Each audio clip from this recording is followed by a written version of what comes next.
여러분 안녕하십니까? JTB 뉴스입니다. 한국은행 전북본부가 화폐 수급 업무를 5년 만에 재개했습니다. 그동안 화폐 수송을 위해 광주나 대전을 오가야 했던 전북 금융기관들의 불편이 사라지고 전북 금융중심지 조성에도 도움이 될 것으로 기대됩니다.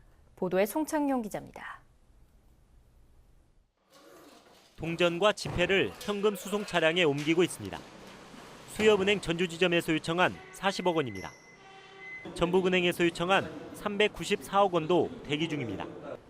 이들 은행은 추석을 앞두고 개인과 기업 등의 자금을 지급하기 위해 한국은행 전북본부에서 화폐를 받았습니다. 얼마 전까지만 해도 대전이나 광주의 한국은행을 방문해야 화폐 수급 업무를 할 수 있었지만 전북본부에서 다시 업무를 시작해 시간적, 경제적 부담을 덜게 됐습니다. 장거리다 보니까 좀 리스크가 있었고, 그다음에 저희가 비용 측면 부분에서 좀 거리가 멀다 보니까 자주 못 가는 부분이 좀 있었습니다. 그래서 전북본부가 생기면서 좀 그런 부분에서 많이 유리해졌습니다.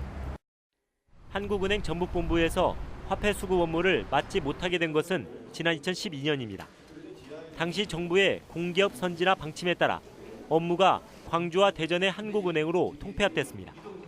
그러나 이후 전북 금융기관들의 불편과 부담이 커지면서 업무 복원을 요구하는 목소리가 이어졌고 한국은행이 이를 받아들이면서 5년 7개월 만에 재개됐습니다.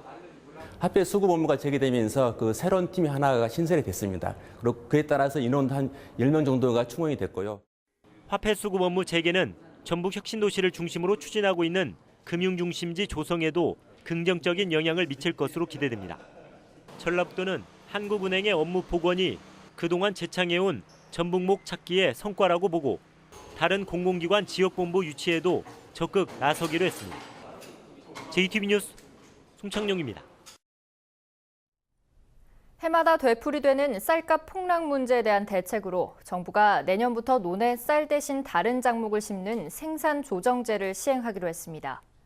쌀 생산량을 줄여 가격을 안정시키겠다는 건데 김제에서는 대체 작목의 하나인 사료용 쌀의 수확 시연회가 열렸습니다.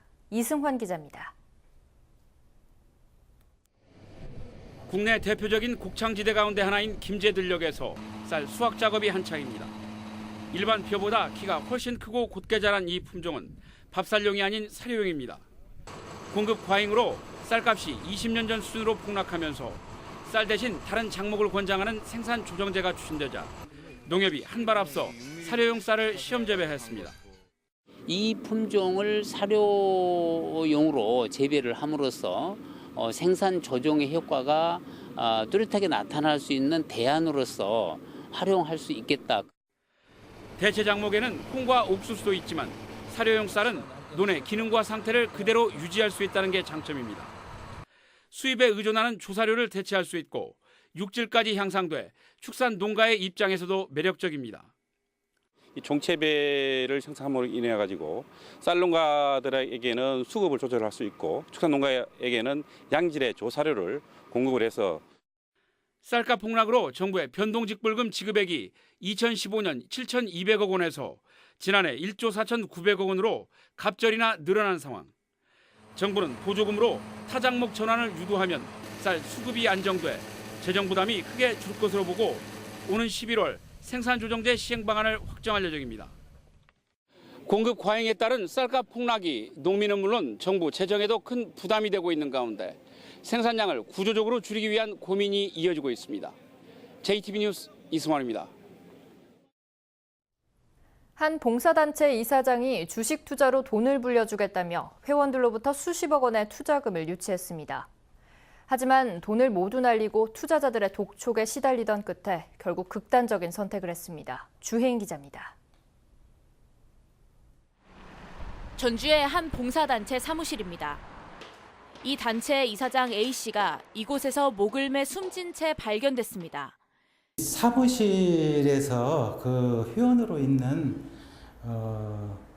분이 최초로 이 변사자 아내분의 전화 연락을 받고 들어가게 됐어요. 확인을 하게 됐는데 A씨는 그동안 고수익을 올려주겠다며 단체 회원 30여 명으로부터 돈을 모아 주식 투자를 해온 것으로 알려졌습니다. 설명회까지 해가며 자금을 유치해 투자에 나섰지만 주식은 생각만큼 만만치 않았습니다. 결국 3년 만에 40억가량을 날려버린 A씨에게 남은 건 투자금을 돌려달라는 회원들의 날선 독촉뿐이었습니다. 경찰은 최근 함께 주식 투자를 했던 박모 씨가 사라진 뒤 회원들이 구체적인 상황을 알게 됐고 A씨가 더욱 궁지에 몰렸다고 말했습니다. 죽은 사람은 원래 주식에 주자도 모르는 사람이요. 거기에는 한 30대 후반 정도 되는 사람이 잠수를 탔어요. 일체 연락 두절이 된 거예요. A씨는 일주일 전쯤에도 자신의 집에서 한 차례 자살을 시도했던 것으로 알려졌습니다. 경찰은 지금까지 파악된 것보다 피해 규모가 더 클 것으로 보고 유족들과 단체 회원들을 상대로 정확한 투자 과정과 사망 경위를 조사하고 있습니다. JTB 뉴스 주혜인입니다. 올해로 16번째를 맞는 전주 세계소리축제가 어제 개막했습니다. 어제 개막 공연을 시작으로 앞으로 나흘간 동서양을 아우르는 소리의 향연이 펼쳐집니다. 하원호 기자입니다.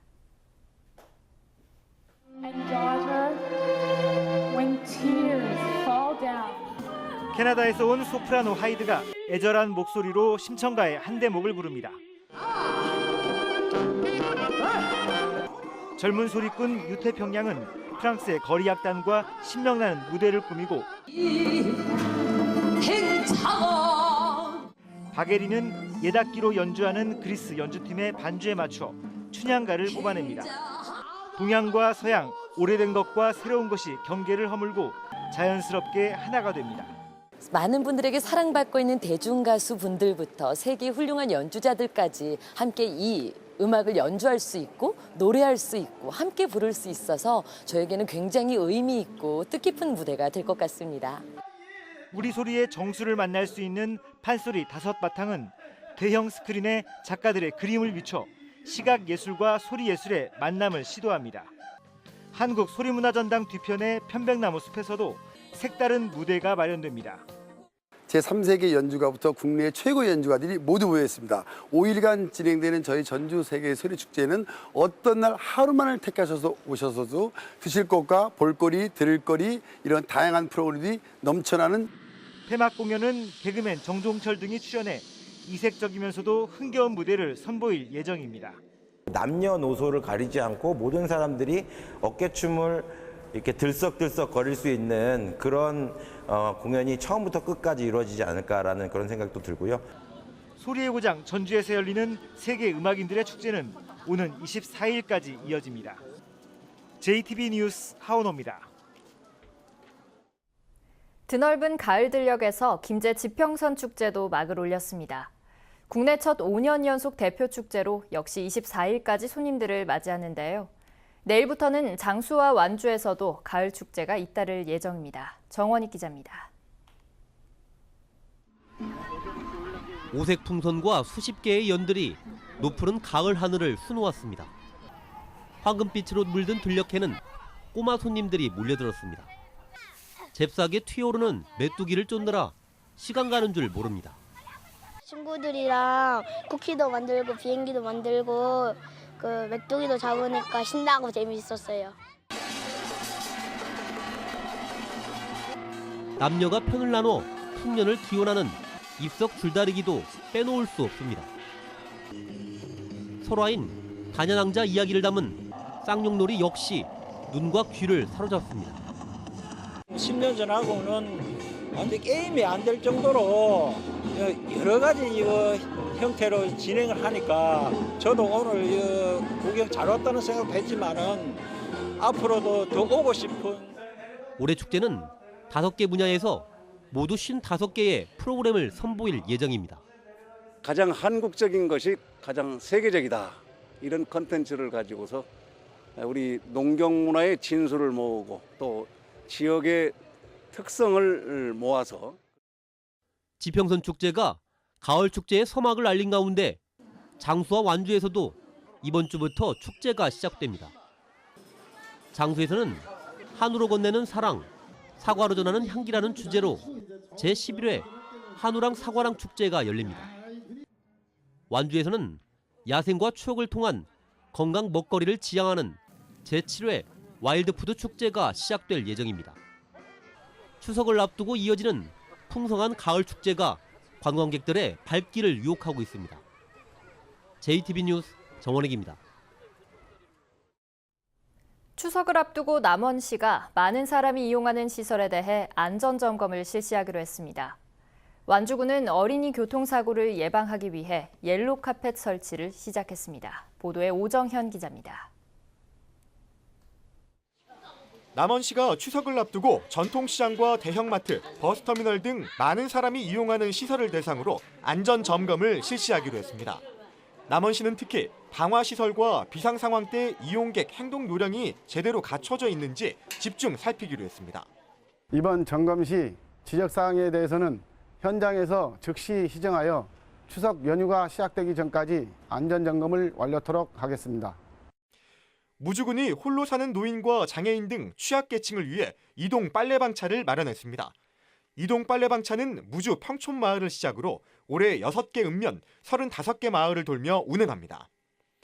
장애인과 독거노인들의 묵은 이불 빨래 등 위생 문제를 해결하여 소외계층들에게 가슴 따뜻한 행복 나눔이 되도록 하겠습니다. 완주군이 봉서초등학교 인근 횡단보도에 옐로카펫 2개를 설치했습니다. 옐로카펫은 횡단보도 앞 보도를 노란색으로 만들어 어린이 교통사고를 예방하기 위한 시설로 완주군은 올해 말까지 20군데의 옐로카펫을 설치하기로 했습니다. 부안에서 생산되는 뽕잎 등을 이용해 가공식품을 만들게 될 슬지 제빵소가 문을 열었습니다. 농촌진흥청에서 지원을 받은 슬지 제빵소는 가공사업장과 판매장을 갖추고 있으며 체험장까지 마련해 관광객의 발길이 이어질 것으로 기대되고 있습니다. JTB 뉴스 오정현입니다. 오는 26일부터 보건소와 병의원에서 만 75세 이상 노인에 대한 무료 독감 예방접종이 시행됩니다. 생후 6개월에서 59개월 사이의 어린이 중 1회 접종 대상자도 26일부터 무료로 접종을 받을 수 있습니다. 만 65세 이상 노인에 대한 접종은 다음 달 12일부터 시작됩니다. 오는 23일 치러지는 올해 전라북도 지방공무원 7급 공채시험 경쟁률이 292대 1을 기록했습니다.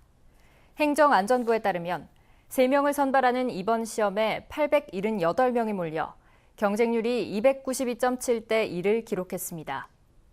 지난해 7급 공채 경쟁률은 284대 1이었습니다. 지구온난화에 따른 수온 상승과 남획 등의 영향으로 전북 서해안의 대표 어종이었던 꽃게와 전어의 어획량이 크게 줄고 대신 오징어와 고등어의 어획량이 크게 늘어난 것으로 나타났습니다. 전라북도에 따르면 꽃게 어획량은 2014년 1,555톤에서 지난해 915톤으로 2년 만에 41% 줄었고 전어는 2012년 248톤에서 지난해 56톤으로 4년 만에 80% 이상 급감했습니다. 반면 지난해 오징어와 고등어 위판량은 2012년에 비해 각각 3배 가까이 늘었습니다. 미국 워싱턴주의 하비브 부지사 일행이 어제 전북을 방문해 두 지역의 교류 확대 방안을 논의했습니다. 자매결연 관계인 전라북도와 워싱턴주는 두 지역의 경제협력 방안과 문화예술 교류 사업에 대해 의견을 나누고 앞으로 더 많은 분야에서 교류하기로 합의했습니다. 1960년대 납북됐다가 간첩으로 몰려 억울하게 옥살이를 했던 태영호와 대덕호 납북어부 사건에 대해 검찰이 재심을 청구했습니다. 전주지검은 간첩 조작 사건의 피해자 15명 가운데 재심을 청구하지 못한 군산 대덕호 사건 노모 씨 등 3명, 부안 태영호 사건 박모 씨 등 모두 4명에 대해 관할 법원에 재심을 청구하고 유족들에게 통보했습니다. 검찰은 고인이 된 피해자와 유가족을 위로하고 과거의 잘못된 공권력 행사를 바로잡는 차원에서 재심을 청구했다고 밝혔습니다. 오늘은 대체로 맑고 쾌청하겠습니다. 낮 최고 기온은 전주 26도 등 24도에서 26도 분포로 어제보다 1도가량 높겠습니다. 미세먼지 농도는 보통 수준입니다. 당분간 비 소식 없이 대체로 맑은 가운데 일교차 큰 전형적인 가을 날씨가 이어질 것으로 전망됩니다.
JTB 뉴스를 마칩니다. 함께해 주신 여러분 고맙습니다.